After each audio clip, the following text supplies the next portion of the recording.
ஹிந்தி லாங்குவேஜில் மீனிங்ஸ் தெரிஞ்சுக்கிறது எவ்வளோ இம்பார்ட்டண்ட்டோ அதே அளவுக்கு எதிர்ச்சொற்கள் தெரிஞ்சுக்கிறதும் ரொம்ப இம்பார்ட்டண்ட். இந்த வீடியோவில் 4 செட் ஆஃப் எதிர்ச்சொற்கள் பார்க்க போகிறோம். வீடியோவை ஸ்கிப் பண்ணாமல் கடைசி வரைக்கும் பாருங்கள். வணக்கம், நமஸ்கார், welcome back to my channel. என் பேர் உமா. ஃபர்ஸ்ட் நம்ம பார்க்க போகிற ஆப்போசிட்ஸ் பார்த்திங்கன்னா மலர்தல், வாடுதல். இதுக்கு ஹிந்தியில் கில்னா, முர்ஜானா. கில்னா அப்படிங்கிறது ஒரு மொட்டு விரியும் போது, மலரும் போது மலர்தல், அதுக்கு கில்னா. அதே மாதிரி வாடும் போது முர்ஜானா அப்படின்னு சொல்லுவாங்க. சென்டென்சஸ் பார்க்கலாம். தோட்டத்தில் பூக்கள் மலர்ந்தன. பகீச்சே மே ஃபூல் கில் கயே. பகீச்சா அப்படின்னா தோட்டம், பகீச்சே மே தோட்டத்தில், ஃபூல் அப்படிங்கிறது பூக்கள். ஃபூல் பன்மைக்கும் ஃபூல் தான், ஒருமைக்கும் ஃபூல் தான். கில் கயே அப்படின்னா மலர்ந்தன.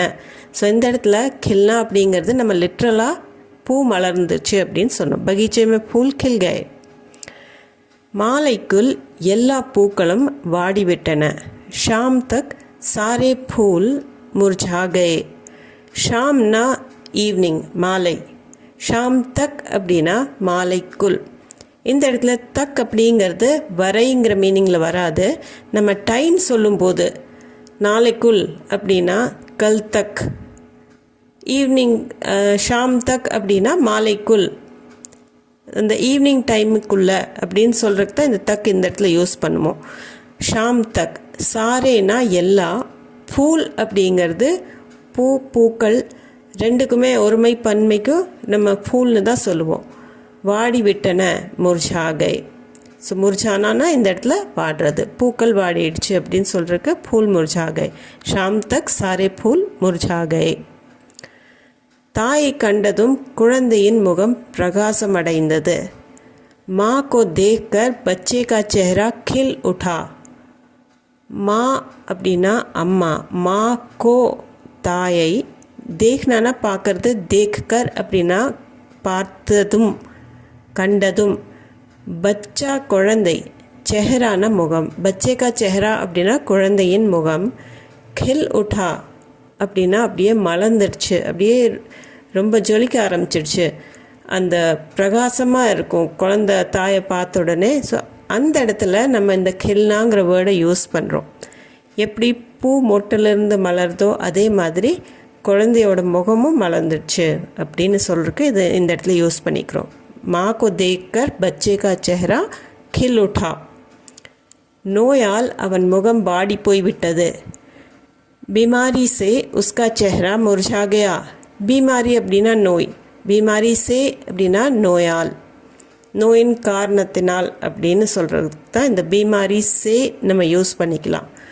உஸ்கா அவனுடைய, செஹரானா முகம், உஸ்கா செஹரா அவனுடைய முகம், முர்ஜானா அப்படின்னா வாடுறது, முர்ஜா கயா வாடி போயிடுச்சு.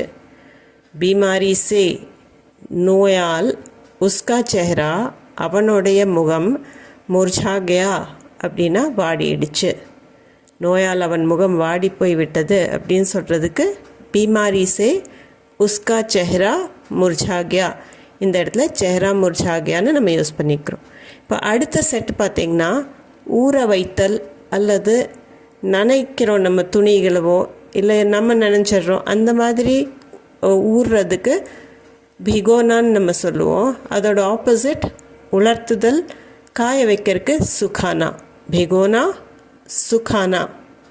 இதுக்கு சென்டென்சஸ் பார்த்திங்கன்னா உங்களுக்கு ஈஸியாக புரியும். நான் அரிசியையும் பருப்பையும் தண்ணீரில் ஊற வைத்தேன். मैंने चावल और दाल को पानी में भिगो दिया. मैंने நான், चावल और दाल, चावलना अरिसी, दालना பருப்பு. चावल और दाल, ரைஸ் அண்ட் தால் அப்படின்னு சொல்கிறதுக்கு தமிழில் நம்ம அரிசியும் பருப்பும் அப்படின்னு சொல்லுவோம். இந்த இடத்துல ரெண்டையும் சேர்த்து சொல்கிறதுக்கு சாவல் ஆர் தால் அப்படின்னு ஆர் யூஸ் பண்ணுறோம், அண்டுங்கிற அர்த்தத்தில். தால் கோ அப்படின்னா அதைய, பானிமே தண்ணீரில், பானினா தண்ணீர், பானிமே தண்ணீரில், பிகோதியா அப்படின்னா ஊற வைத்தேன், ஊற வச்சிட்டேன் அப்படின்னு சொல்கிறதுக்கு मैंने चावल और दाल को पानी में भिगो दिया. भिगो दियाना ஊற வச்சிட்டேன். பருப்பை வெயிலில் காயவை. दाल को धूप में सुखाओ. दाल को பருப்பை. धूप में அப்படின்னா வெயில்ல. धूपனா வெயில், धूप में வெயிலில். सुखाओ அப்படின்னா காயவை.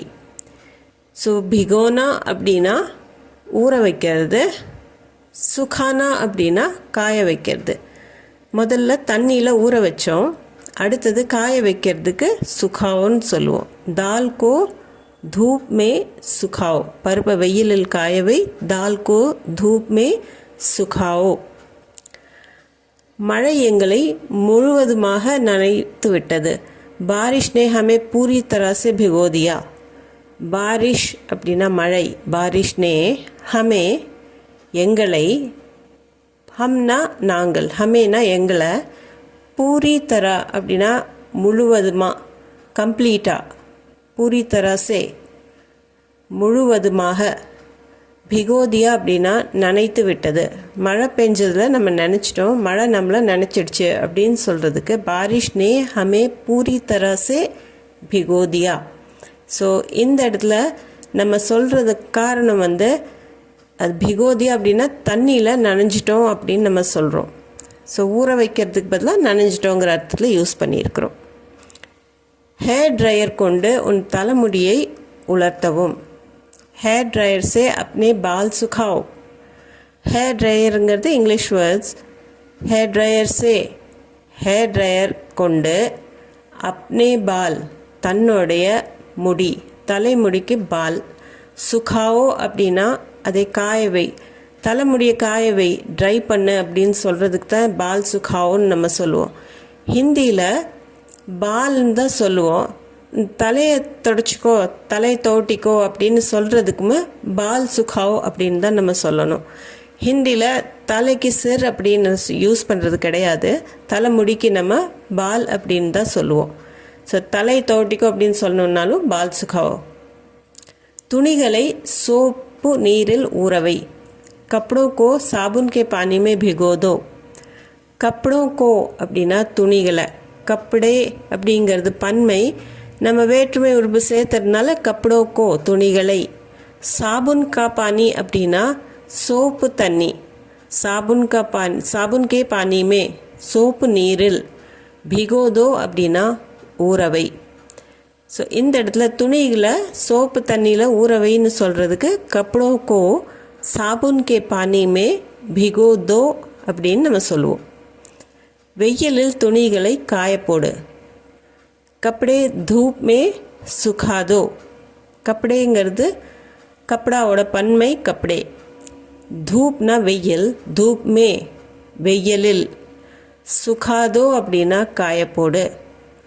ஸோ இந்த இடத்துல கப்படே தூப் மே சுகா தோன்னு நம்ம சொல்கிறது துணிகளை கொண்டு போய் வெயிலில் காயப்போடு அப்படின்னு சொல்கிறதுக்காக அது கப்படே தூப் மே சுகா தோ. லாஸ்ட் சென்டென்ஸில் கப்படோ கோ சாபுன் கே பானி மே பிகோ தோன்னு சொன்னோம். இப்போது ஆப்போசிட்டாக அதை காயப்போடுன்னு நம்ம சொல்லும்போது கப்படே தூப் மே சுகா தோ. கப்படே தூப் மே சுகா தோ. அடுத்த பேர் பார்த்தீங்கன்னா ஆப்போசிட் பேர் நிரப்பப்பட்டது காலி. நிரப்பப்பட்டது அப்படிங்கிறதுக்கு பரா அப்படின்னு நம்ம சொல்லுவோம். காலி அப்படிங்கிறது ஹிந்தி வேர்ட் கிட்டத்தட்ட தமிழ்லையும் யூஸ் பண்ணுறோம். பரா காலி. மேசையின் மீது தண்ணீர் நிரம்பிய கிண்ணம் இருக்கிறது. டேபிள் பர் பானி சே பரா ஹுவா போல் ஹே. டேபிள் பர் அப்படின்னா டேபிள் மேலே, பானி தண்ணி, பானி சே பரா ஹுவா அப்படின்னா தண்ணீரால் நிரம்பிய, தண்ணீர் நிரம்பிய, பானி சே பரா ஹுவா. போல்ங்கிறது இந்த இடத்துல BOWL பவுல்னு நம்ம சில பேர் சொல்லுவோம். அந்த மாதிரி தான் இது போல்ங்கிறது. இந்த போல்லாங்கிற போல் இல்லை, பரா ஹுவா போல்னால் அந்த கிண்ணத்துக்கு தான் நம்ம சொல்கிறோம் பவுல் அப்படின்னு நம்ம சில சமயம் சொல்லுவோம்.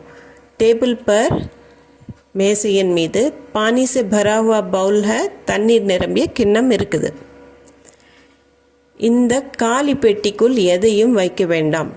இஸ் காலி மே டிப்பே மே குச் மத் ரக்கோ. இஸ்னா இந்த, இஸ் காலி டிப்பா அப்படின்னா காலியான பெட்டி. காலி டிப்பானா ஒன்றும் இல்லாத ஒரு கண்டெய்னர். காலி டிப்பே மே அப்படின்னா காலி பெட்டிக்குள். ரக்கோனா வை, மத் ரக்கோ அப்படின்னா வைக்காத, குச் மத் ரக்கோ அப்படின்னா எதையும் வைக்காத. இஸ் காலி டிப்பே மே, இந்த காலி பெட்டிக்குள், குச் மத் ரக்கோ எதையும் வைக்க வேண்டாம், இந்த காலி பெட்டிக்குள் எதையும் வைக்க வேண்டாம். இஸ் காலி டிப்பே மே குச் மத் ரக்கோ. அவர்களுடைய குடும்பத்தில் மகிழ்ச்சி நிறைந்துள்ளது. உன்கா பரிவார் खुशियों से भरा है. உன்கா அப்படின்னா அவங்களுடைய, பரிவார்னா குடும்பம், உன்கா பரிவார் அப்படின்னா அவங்களுடைய குடும்பம். खुशियों से भरा है அப்படின்னா மகிழ்ச்சியால் நிறைஞ்சிருக்குது. ஸோ நிறைய மகிழ்ச்சி அவங்க குடும்பத்தில் இருக்குது. खुशियों से भरा है அப்படின்னா மகிழ்ச்சி நிறைஞ்சிருக்குது. அந்த அர்த்தத்தில் தான் நம்ம இந்த இடத்துல சொல்கிறோம். ஏதாவது ஒரு பொருள் நிறைஞ்சிருக்குது அப்படின்னு சொல்கிறதுக்கும் நம்ம இதை யூஸ் பண்ணுறோம். பட் மெட்டஃபாரிக்கலி खुशियों से भरा है அப்படின்னு நம்ம சொல்லும்போது மகிழ்ச்சியால் நிறைஞ்சிருக்குது அப்படின்னு சொல்கிறதுக்கும் நம்ம இதை யூஸ் பண்ணுவோம். भरा है அப்படிங்கிற வேர்ட். அவர்களுடைய குடும்பத்தில் மகிழ்ச்சி நிறைந்துள்ளது. உன்கா பரிவார் खुशियों से भरा है, இந்த உணர்ச்சி கூட நம்ம भरा है யூஸ் பண்ணிக்கலாம். அடுத்தது, நீங்கள் ஓய்வு நேரத்தில் என்ன செய்வீர்கள்? ஆப் खाली समय में क्या करते हो. இப்போ भरा அப்படின்னா நிறைந்துள்ளது அப்படிங்கிறத மீனிங்கில் சொன்னோம். खाली அப்படிங்கிறது எம்டிங்கிற அர்த்தம். இப்போது இந்த சென்டென்ஸில் ஆப்னா நீங்கள், खाली समय அப்படின்னா இந்த இடத்துல ஃப்ரீ டைம்ங்கிற அர்த்தம்.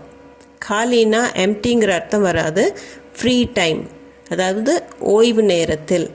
खाली समय में क्या करते हो அப்படின்னா என்ன செய்கிறீங்க, என்ன செய்வீங்க. आप खाली समय में क्या करते हो, நீங்கள் ஓய்வு நேரத்தில் என்ன செய்வீங்க. आप खाली समय में क्या करते हो. அவர் வண்ணங்கள் நிறைந்த ஓவியத்தை வரைந்தார். उन्होंने रंगों से भरा हुआ चित्र बनाया. उन्होंने அப்படின்னா அவங்க, அவர்கள். रंगों से भरा, रंगना நிறம், வண்ணம். रंगों से भरा हुआ அப்படின்னா வண்ணங்கள் நிறைந்த அப்படிங்கிறது. रंगों से भरा हुआ அப்படின்னா கலர்ஸ் எல்லாம் போட்டு நிறைச்சு அப்படின்னு சொல்கிறதுக்கு தான் இந்த रंगों से भरा हुआ. சித்ர அப்படின்னா ஓவியம், பனாயா அப்படின்னா வரைந்தார், ஓவியம் வரைந்தார்னு நம்ம சொல்கிறோம். ஹிந்தியில் சொல்லும்போது சித்ர பனாயா அப்படின்னு நம்ம சொல்லுவோம். ஒரு ஓவியத்தை உருவாக்கியிருக்காங்க அப்படிங்கிற அர்த்தத்தில் சொல்லுவோம். उन्होंने रंगों से भरा हुआ चित्र बनाया. उन्होंने रंगों से भरा हुआ चित्र बनाया. இன்று சாலை முற்றிலும் காலியாக இருந்தது. आज सड़क बिल्कुल खाली थी. आज அப்படின்னா இன்னைக்கு, சடக்னா ரோடு, சாலை, பில்குல் முற்றிலும், கம்ப்ளீட்லி, காலி தீ அப்படின்னா காலியாக இருந்தது. அதாவது ரோடு காலியாக இருக்குது அப்படின்னா நடமாட்டமே இல்லாமல், ஜன நடமாட்டமோ இல்லை வண்டிகள் வர்றதோ போகிறதோ எதுவும் இல்லாமல் ரோடு ஃப்ரீயாக இருக்கும்போது முற்றிலும் காலியாக இருந்தது அப்படின்னு சொல்கிறதுக்கு ஆஜ் சடக் பில்குல் காலி தீ, இன்னைக்கு ரோடு முற்றிலும் கம்ப்ளீட்லி காலியாக இருந்துச்சு, ஃப்ரீயாக இருந்தது அப்படின்னு சொல்கிறதுக்கு ஆஜ் சடக் பில்குல் காலி தீ. வண்டியும் இல்லை, ஜன நடமாட்டமும் இல்லை. ஆஜ் சடக் பில்குல் காலி தீ.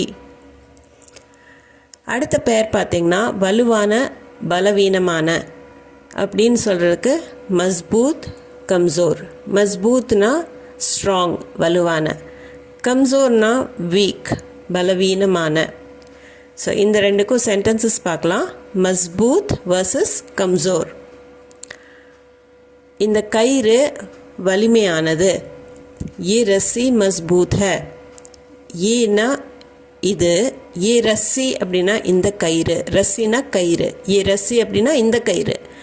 மஸ்பூத் ஹை வலிமையானது, ஸ்ட்ராங்காக இருக்குது அப்படின்னு சொல்கிறதுக்கு ஏ ரஸ்ஸி மஸ்பூத் ஹை. இந்த கயிறு அப்படிங்கிறதுக்கு ஏ ரஸ்ஸி வலிமையானது, மஸ்பூத் ஹை இந்த கயிறு வலிமையானது, இந்த கயிறு ஸ்ட்ராங்காக இருக்குது. ஏ ரஸ்ஸி மஸ்பூத் ஹை. இந்த பழைய வீட்டின் சுவர்கள் பலவீனமாக உள்ளன. இஸ் புரானே घर की दीवारें कमज़ोर हैं. इस அப்படின்னா இந்த, புரானா கர் அப்படின்னா பழைய வீடு. இப்போ கீ வர்றதுனால புரானா கர்னு சொல்லாமல் புரானே கர் கி, பழைய வீட்டின் அப்படின்னு சொல்கிறதுக்கு புரானா கர்கின்னு சொல்லக்கூடாது, புரானே கர்கி. தீவார்னா சுவர், பன்மையில் தீவாரே சுவர்கள். இஸ் புரானே கர்கி தீவாரே, இந்த பழைய வீட்டின் சுவர்கள். கம்சோர் ஹே, பலவீனமாக உள்ளன. இஸ் புரானே கர்கி தீவாரே கம்சோர் ஹே, ரொம்ப வீக்காக இருக்குது. இஸ் புரானே கர்கி தீவாரே கம்சோர் ஹே. சுதந்திர போராட்ட வீரர்களின் மன உறுதி மிகவும் வலுவாக இருந்தது. स्वतंत्रता संग्राम सेनानियों के हौसले बहुत मजबूत थे. என்னடா இது இவ்வளோ பெருசாக இருக்குது, கஷ்டமாக இருக்குது அப்படின்னு நினைக்க வேண்டாம். ஸ்வதந்திரதா அப்படின்னா சுதந்திரம், சங்கிராம் அப்படின்னா போராட்டம், சேனாங்கிறது ஆர்மி, சேனானி அப்படிங்கும்போது வீரர்கள். ஸோ இது ஃப்ரீடம் ஃபைட்டர்ஸ்க்கு நம்ம சொல்கிறது சுதந்திர போராட்ட வீரர்கள் அப்படின்னு நம்ம தமிழில் சொன்னாலும் ஃப்ரீடம் ஃபைட்டர்ஸ்னு ஈஸியாக சொல்லிக்கலாம். ஸ்வதந்திரதா சங்கிராம் சேனானியோ, பன்மையில் இருக்கிறதுனால சேனானியோ அப்படின்னு வருது. சேனானி அப்படிங்கிறது சேனானியோ. கே ஹாஸ்லே, அவங்களுடைய, ஹாஸ்லா அப்படின்னா மன உறுதி, பொஹத் மிகவும், மஸ்பூத்தே அப்படின்னா வலுவாக இருந்தது, ரொம்ப ஸ்ட்ராங்காக இருந்தது. அவங்களோட மன உறுதியெல்லாம் ரொம்பவுமே ஸ்ட்ராங்காக இருந்தது, ரொம்ப தைரியமாக இருந்தாங்க. ஸோ மன உறுதியோடு இருந்தாங்க அப்படின்னு சொல்கிறதுக்கு स्वतंत्रता संग्राम सेनानियों के हौसले बहुत मजबूत थे. நீங்கள் ஃப்ரீடம் ஃபைட்டர்ஸ்கே ஹாஸ்லே பஹத் மஸ்பூத் தே சொல்லிக்கலாம். உணவின்றி அவனது உடல் மிகவும் பலவீனமாகிவிட்டது. बिना खाने के उसका शरीर बहुत कमज़ोर हो गया है. खाना சாப்பாடு, பினா खाने के அப்படின்னா சாப்பாடு இல்லாமல், உணவின்றி, உஸ்கா அவனுடைய, ஷரீர்னா உடல், உஸ்கா ஷரீர் அப்படின்னா அவனது உடல், பொஹத் மிகவும், கம்சோர்னா பலவீனம், கம்சோர் ஹோகயா ஹை பலவீனமாகிவிட்டது. பினா खाने के உணவின்றி, உஸ்கா ஷரீர் அவனுடைய உடல், बहुत कमज़ोर हो गया है மிகவும் பலவீனமாகிவிட்டது. बिना खाने के उसका शरीर बहुत कमज़ोर हो गया है. அடுத்தது, மரத்தின் வேர்கள் வலுவாக இருக்கும். पेड़ की जड़ें मजबूत होती हैं. ஸோ இது ஒரு ஃபேக்ட் சொல்கிறோம், வேரெல்லாம் எப்போவுமே ஸ்ட்ராங்காக தான் இருக்கும் அப்படின்னு. ஸோ அதனால ஹோத்தி ஹேன் அப்படின்னு முடிக்கிறோம். பேடுனா மரம், ஒருமை பன்மை ரெண்டுக்குமே பேடுன்னு தான் வரும். ஜட் அப்படின்னா வேர், பேடுக்கி ஜட் அப்படின்னா மரத்தோடைய வேர். பேடுக்கி ஜடே மரத்தின் வேர்கள். மஸ்பூத் ஹோத்தி ஹேன் வலுவாக இருக்கும். பேடுக்கி ஜடே மஸ்பூத் ஹோத்தி ஹேன். அடுத்தது, பலத்த காற்றால் பலவீனமான கிளை முறிந்தது. तेज़ हवा से कमज़ोर टहनी टूट गई. तेज़ हवा, हवाना காற்று, तेज़ हवा அப்படின்னா பலத்த காற்று. தேஸ்னா ஆக்சுவலி ஸ்பீடாக போகிறதுக்கு சொல்லுவாங்க, பட் தேஸ் ஹவான்னு நம்ம சொல்லும்போது அது பலத்த காற்று, ரொம்ப ஸ்ட்ராங் விண்ட் அப்படின்னு சொல்கிறதுக்கு தேஸ் ஹவா. தேஸ் ஹவா சே அப்படின்னா பலத்த காற்றால், பலத்த காற்று அடித்ததால், தேஸ் ஹவா சே. கம்சோர் அப்படின்னா பலவீனமான, டெஹனி அப்படின்னா பிரான்ச் ஆஃப் த ட்ரீ, கிளை, டெஹனி கிளை. முறிந்தது டூட் கை, டெஹனி பெண்பால், அதனால் டூட் கைன்னு தான் முடியும். தேஸ் ஹவாசே கம்சோர் டெஹனி டூட் கை. இந்த வீடியோ உங்களுக்கு யூஸ்ஃபுல்லாக இருந்திருக்கும்னு நம்புகிறேன். இது சம்மந்தமான டவுட்ஸ், குவெஷன்ஸ், உங்கள் ஃபீட்பேக் அல்லது உங்களுக்கு தெரிஞ்ச ஏதாவது ஆப்போசிட் பேர் இருந்ததுன்னா அதை கமெண்ட் செக்ஷனில் கண்டிப்பாக கமெண்ட் பண்ணி சொல்லுங்கள். அதையும் நம்ம ட்ரை பண்ணலாம், எப்படி சென்டென்சஸ் ஃபார்ம் பண்ணலாம் அப்படின்னு. அது போக நம்ம சேனலுக்கு நீங்கள் புதுசாக இருந்தீங்கன்னா சேனலை மறக்காமல் சப்ஸ்கிரைப் பட்டன் அமுத்தி கண்டிப்பாக சப்ஸ்கிரைப் பண்ணிக்கோங்க. இந்த வீடியோ உங்களுக்கு பிடிச்சிருந்தா லைக் பண்ணிவிட்டு ஹைப் பாயிண்ட்ஸும் கொடுத்துட்டு உங்கள் ஃபேமிலி அண்ட் ஃப்ரெண்ட்ஸ் சர்க்கிளில் யாராச்சும் நார்த்தில் இருந்தாலோ வெளிநாட்டில் இருந்தாலோ ஹிந்தி கற்றுக்கணுன்னு இருந்தாங்கன்னா கண்டிப்பாக அவங்க வரைக்கும் இந்த வீடியோவை அனுப்பிச்சி வைங்க, ஷேர் பண்ணிக்கோங்க. நான் மீண்டும் ஒரு வீடியோவில் உங்களை சந்திக்கிறேன்.